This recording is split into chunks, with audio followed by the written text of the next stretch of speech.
Hey everyone, today I'll show you how to send a message on Facebook to stay connected with friends and family. Let's go step by step. If you don't already have the Messenger app, go to the Google Play Store and search for Messenger. Download and install it.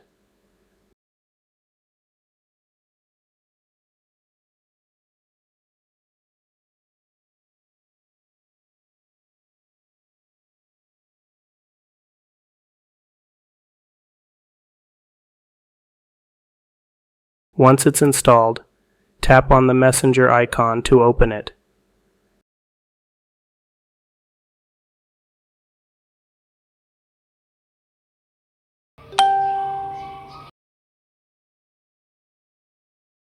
At the top of the screen, you'll see a search bar.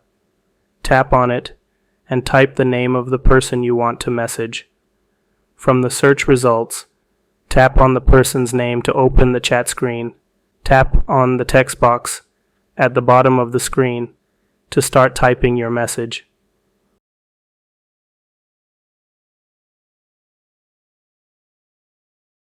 Once you're done typing, tap the send button.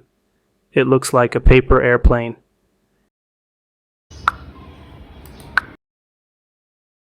And that's it. Your message has been sent. If you have any questions, feel free to ask in the comments. Don't forget to like and subscribe for more videos like this.